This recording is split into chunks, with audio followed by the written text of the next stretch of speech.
jàmm ji info point net informer, éduquer et divertir dans la paix. yow mu bëgg a jot xibaar yu sell te woo waaye itam bu ànd ak njàngalee ak xel mu dal ak jàmm gaawal gaaw abonné suñu compte YouTube bii nga xam ne moo di jàmm ji info point net. nit ñi ba léegi ñu ngi jooy de ne leen dëkk bi métti na côté gis nañ problème itam daanaka partout mu ngi am problème santé gis nañ problème yi surtout Covid bi wane war na problème yi suñu plateau sanitaire. Économiquement gars yi ñu ngi jooy panier ménagère lépp emploi des jeunes lépp a ngi fi ba léegi jafe-jafe yi mu ngi fi. waaw loolu kenn du ko nier jafe-jafe ak contexte ñoom ñoo ànd parce que tey soo jëlee santé problème de c'est structurel mënoo jékki-jékki rek benn bon moment nga kii ko te d'autant plus que président aussi mu ngi si def ay efforts parce que soo jëlee tey au niveau de Diamniadio ñu ngi fay waaj a def benn hôpital bu mag boo xam ne de niveau international boo nga xam ne lu bëri dina fa mën a nekk donc mu ngi jéem a corriger écart yi nga xam ne am na lépp nag mën ta xëy rek benn jour moom mot jafe-jafe adduna bi ñuy wax aussi tey lañ adduna di gën a jafe parce que contexte pandémie bu ñu nekkee du yombul même pays yi te moom pays yi nga xam ne ay pays développés la sax dañoo am jafe-jafe moom au moins am na benn souci mooy loolu yëpp orientation politique am moo ko may tey bu ñu la tàgg rek entreprise yi soo jëlee droit du travail dafa amoon benn faille boo xam ne mooy licenciement économique dafa amoon na faille boo xam ne su ko président introduire doon instant bi ñu bëri nekk nañ chômage mii yow mii man mii keneen mais souci pour accompagner entreprise yi teg na benn programme bu nga xam ne et puis def na ne bu kenn licencier wax na ne bu kenn licencier wax na aussi dina teg ay programme ne leen dina leen accompagner waxu leen bu ngeen licencier rek yem si mais da leen wax ne bu ngeen licencier mais dinaa leen accompagner mu teg ay dispositifs d'accompagnement kon donc jamono bi métti waaye bu mu métti plan de résilience yi comme ni ñu ko feneen tegee moom aussi mu ngi teg ay plan de résilience su paree de plan de résilience bi mooy plan de résilience mu ngi mel ni catastrophe su amee rek nga kal fii pour que mbir mi bañ a doon lu catastrophique mais loolu mooy plan de résilience su paree dina plan de relance de l'économie loolu dënk na ko le ministre Amadou Hott mu ngi si su paree dinañ xool plan de résilience bi dinañ ko évaluer dinañ xam lan la apporté Sénégal plan de relance bi aussi dinañ xam fan lay jëlee Sénégal ak fan la ko yóbbu mais métti jamono bi ça ne dépend pas du président ça ne dépend pas du président man lu ma jàpp daal mooy buñ ne rek adduna métti na fu ñu koy jugé mooy waaw c'est vrai adduna métti na mais si méttiwaay adduna boobu yan dispositif la teg pour amoindrir ko parce que adduna bu métti mooy adduna moom noonu la mos a demee yàlla sax wax na ne j'ai créé l'homme pour une vie de lutte laxat xalax naa bani aadama fi kaabadin dafa créé nit pour que mu sonn kon jafe-jafe adduna même nit yàlla da ko créé dans la douleur si métti jamono moom il faut mu métti mais sooy jugé nit doomi aadama da nga koy jugé par rapport si jamono nu méttee ak ban réponse la indi. waaw ba léegi fi ma nekkoon léegi maanaam même li ma lay wax nii bien avant Covid bi la quoi peut-être Covid dafa ñëw gën a wane gën a souligner gën a afficher yenn problème yi mais ñu bëri ñu ngi naan même côté programme am boobu di PSE bi wala yooyu dafa am ay priorités yoo xam ne war nañ ko def nee nañ par exemple am ñoo xam ne gis nañ ne terre bi wala centre de conférence jamono affaire yi am na lu ko gënoon prioritaire ñu bàyyi ko fi li si mel ni côté santé comme emploi des jeunes ak yooyu bàyyi ko fi dem defi terre bi yow nag loolu ban jàngat nga si am. waaw ñi wax loolu xam nga ay programme par rapport à réponse yu muy indi la parce que tey soo jëlee en 1998 gars yi ne nañ Sénégal chaque année presque mu perte 108 milliards soo ko defee tey avec progression de 2% da lay woon ne tey actuellement par exemple à 98 ba léegi su état defu doon dara lu wàññi problème de mobilité bi kon donc instant bi ñu ngi ci perte de 3000 et quelques milliards presque moitié budget Sénégal gars yi li ñu war a xool mooy terre bi lan lay apporter Sénégal su lu mu waroon a perte parce que aussi terre bi du rentabilité économique rentabilité financière comme ça nekkuñ da ngay investir li ñaata nga ciy am mais économie bi lan fan lay yóbbu économie bi loolu moo jara wax parce que tey ça ne coûte absolument rien tey nga war a déplacer wu war a nekk ci embouteillage tu perds presque 2 heures de temps 3 heures de temps alors que mën nga ko def ci 10 minutes sa yeneen heures yi des mën nga ko def ci beneen développement ci beneen activité kon donc loolu la ñuy xool mais di ay question terre bi nekkul luxe ay nécessité la mobilité bi tey soo gisee tey échangeurs yu mu def mooy les échangeurs yi nekk ni koy sax les autoponts là bu nga xam ne récemment lañ ko kii tey soo gisee dina renforcer la mobilité ñun ñëpp xam nañ ne Dakar question de mobilité la mais doone rek tey am na ay priorités yu nga xam ne peut-être loolu ñëpp a ko xam mooy autosuffisance alimentaire suñu souveraineté alimentaire pays bu ko amul dina yow ti sera en danger parce que tey imaginer tey man dama ne ñun politiciens yi dañu war di xool di imaginer ay scénario yoo xam ne dañu tey su amoon guerre mondiale imaginer tey américains yi loolu la ñuy rawee dañuy xalaat tey su amoon guerre mondiale ci àdduna bi est-ce que suñ toogee ñoom en autarcie est-ce que combien de temps lañ mën a vivre Sénégal si yooyu la ñu war di nekk di xalaat tey su amoon guerre mondiale mën a dem ba dikk bi arrêté est-ce que ñun am nañ capacité alimentaire bu ñu mën a tenir à combien de mois donc loolu ay question lekk la mais aussi lekk ak naan ak kii am na aussi beneen facteur mais yooyu yëpp président mu ngi si parce que mën naa wax ne président mën nañu ko juger c'est l'homme équilibré décision yi muy jël yëpp ay décisions yu équilibré la du privilégier benn fànn aussi fàtte benn fànn parce que dëkk aussi dafay développer mais aussi doo fàtte ne aussi dëkk dafa am ay besoins de base mooy ku feebar nga faju loolu mu ngi si parce que aussi si suuf la ko commencé bourse de sécurité familiale couverture maladie universelle loolu xalaat na ñu nga xam ne ñoo nekk suuf carte d'égalité des chances loolu aussi xalaat na pour ñu nekk dafa développement nekkul da ngay jël ay investissement de luxe tey soo defoon benn affaire bu rëy gàmbul indi fa ay hôtel yu rëy mais ñeneen ñoo jógee feneen ñëw di fa tëdd di fa kii mais soo fa defee ay structures yu nga xam ne nit ñi jeunes yi dinañ mën a liggéey mën a avancer loolu mooy développement da ngay équilibrer entre développement entre investissement de luxe yi ak investissement de sociaux yi président mu ngi ci deux tempos yooyu yëpp mu ngi ci mais nag peut-être dinaa wax ne peut-être mën na nekk ne dina am yu nga xam ne écart yu nga xam ne war na ko revoir parce que problème yi mooy souligner ne écart am na parce que su contexte dina tax nga am prise de conscience parce que prise de conscience boobu tey moo waral ñun ñëpp xam nañ ne pandémie bi dafa wone ay failles ci orientation yi ñëpp même soo demee France pandémie bi wane na ay orientation foo mën dem États-Unis tey soo demee la classe intermédiaire dañoo surendetté wu la plupart mënuñoo fay lu ko waral orientation bu États-Unis les États-Unis orientation yi ñu am inégalité sociale yu fa nekk kon donc pandémie bi moyen la pour que ñu xam ñun lan mooy est-ce que fu ñuy dem baax na ou bien parce que mondialement tey soo demee ba benn virus bu ndaw bi bouleversé àdduna bi yëpp alors que nit ñi ñu ngi investir si ay ñu koy sax ay faisceaux ñu koy waxee mooy ay satellite di dem si jaww ji di dem planète Mars di fi investir ay milliards alors que sur Terre am na ñu nga xam ne suñu lekkee amuñu lu ñu lekk loolu faay yi àdduna bi yëpp la wone nekkul faay Sénégal rek ku si gën a muus nag mooy sa faay yooyu nan ngay xool pour mën koo corriger te am naa yaakaar parce que gouvernement bi tey lu ñuy wax si orientation prioritaire yi mooy kii alimentaire souveraineté alimentaire soo xoolee actuellement ñoom ñëpp xam nañ ne souveraineté alimentaire c'est quelque chose irréversible mënuñ see ñàkk a dem parce que tey soo gisee pandémie bi mu xaw a compliqué au moment que yeneen pays di nekk mu doon problème sanitaire ñun ñaari problème la problème alimentaire la d'abord ak problème sanitaire te problème alimentaire bi mun nañ koo éviter parce que les terres sont là si les terres sont là am na contribution bu nga xam ne def naa ko si mais terres yi aussi benn portion bu ndaw ñoo ko accaparer mënuñ ko exploiter les paysans dañoo détenir les terres te amuñ les moyens d'exploitation les financiers dañoo am moyens d'exploitation et ne détiennent pas la terre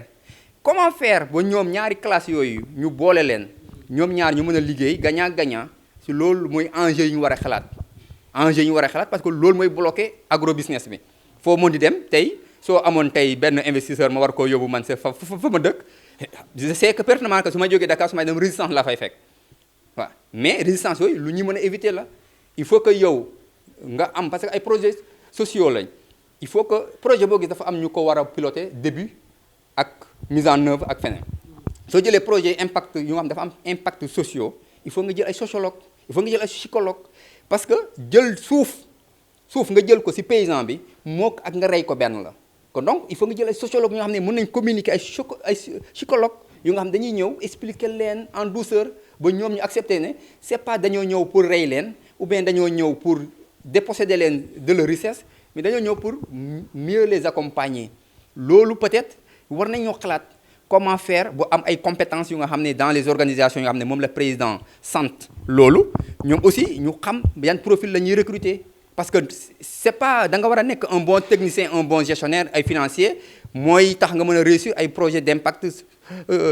sociaux parce que question de communautaire il faut avoir des compétences en communication sociale pour le réussir donc fi yooyu la ñuy pêcher pour mën a waxtaan ak population bi pour moo leen a jaay ñun suñu vision suñu offre loolu nag c'est le président de la République moo war a xool nan lay corriger su ko corriger et puis Sénégal fii gisuma président gisuma fii candidat boo xam ne moo gën a baax le président Macky Sall. waaw Ousmane Mbiri nan nga gisee tey économie bu Sénégal jafe-jafe yi ma am ak ëllëgu économie Sénégal. waaw ëllëg économie Sénégal su ma koy juger c'est par rapport ak plan de résilience bi parce que plan de résilience bi mën na nekk plan boo xam ne su problème amee nan ngay def ba nga xam ne catastrophe bi du doon lu yàq bu bëri donc ay plan la pour action intermédiaire la donc foofu lay juger d'abord parce que yan dispositif la teg pour contrecarrer les effets néfastes ci plan boobu gis naa ne kum ko dënk yàlla def na comme contexte bi mu tombet benn ministre boo xam ne xam na secteur privé xam na secteur public liggéey na ci ñaari monde yi yëpp te loolu rek moo nekk ci àdduna bi mooy pandémie bi dina impacter secteur privé bi surtout secteur privé bi nga xam ne presque ñoom lay gën a impacter te su leen impacter dina am jeexintal ci état mooy parce que état ci ay recettes lay dundee ci loolu lay dundee yàlla def na donc monsieur Amadou Hott moom mu ngi ci plan de résilience bi et puis mu ngi ci moom lañ dënk plan de relance bi donc am nañu yaakaar que ne économie bi dina doon économie bu nga xam ne dina dox ci kanam et en plus nu président gérer pandémie bi am na yaakaar parce que agilité managériale bu mu indi parce que adduna léegi dafa toll foo xam ne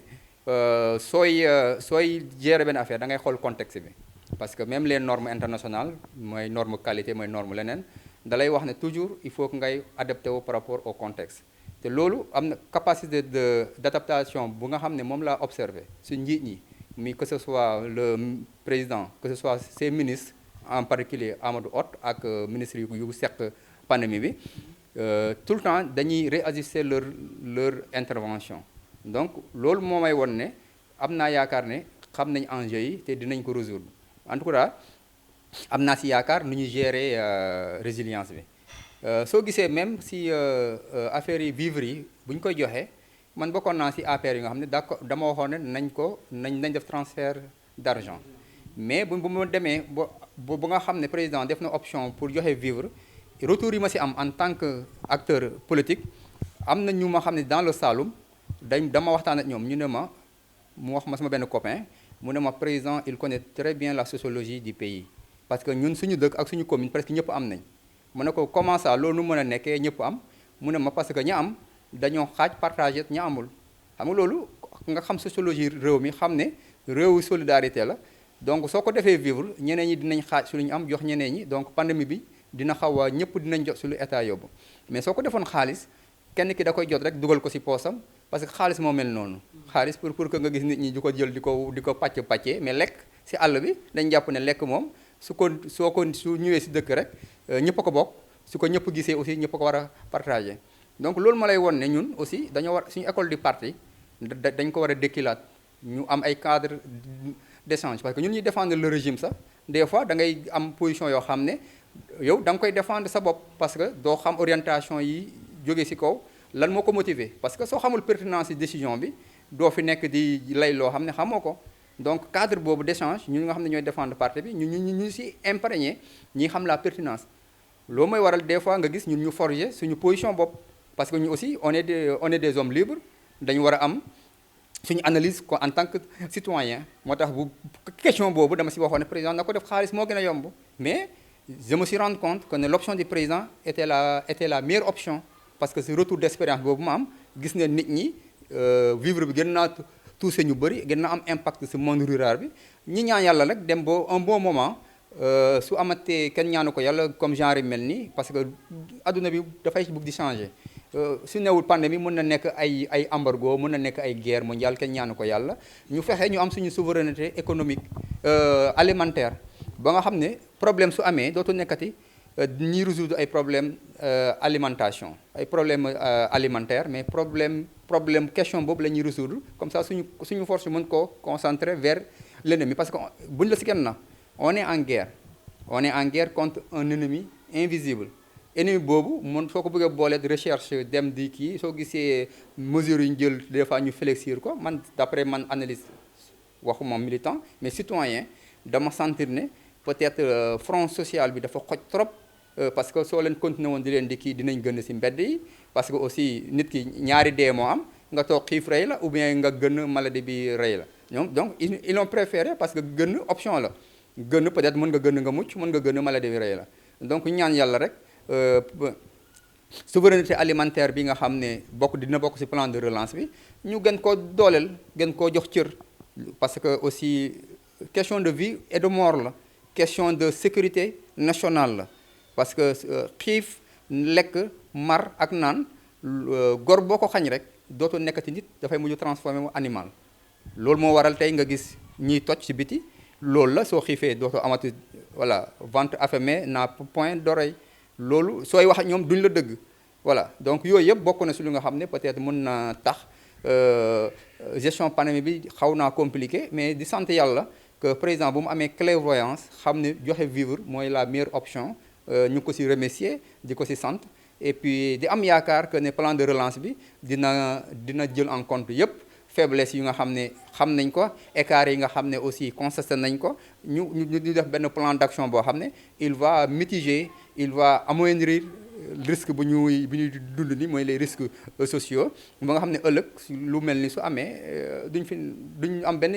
njaqare su ñu am njaqare économie bu ndaw lay nekk yàlla mën na ko et puis voilà avec la vision du président man personnellement j'ai confiance au président de la République parce que ñun moom lañ xam ñun soo doon wax tey su nekkoon affaire de taalibe ak de sëriñ la mën nañu wax ne moom mooy suñu sëriñ parce que ñun président lañ xam man politique ñu wax na ma ne man sama personnalité je le vois si Macky Sall moo tax nit mënu maa wax lépp loo mën di wax man mënu ma ko gëm parce que man sama nature dama ko retrouver si moom man sama militantisme si moom laa ko limité voilà tey su ma woon tey soo ñëwoon te nekkoon place si Macky Sall lu président di def man noonu lay def parce que man loolu laa gëm si sama essence la nekk si sama gëm-gëm la nekk moo tax frustration du ma yomb malgré la on m'a brimé dans la paire façon bu ne daj naa ko dans la paire mais damay tenir parce que lu may motiver moo ëpp motivation intrinsèque la am bokk moom aw ma motivation extrinsèque comme na da di extra mais c'est intra mooy lu ma motiver mooy le besoin de faire de servir motivation boobu la am donc voilà donc am naa daal yaakaar ci économie bi que ne dina dox nu mu war a doxee daal.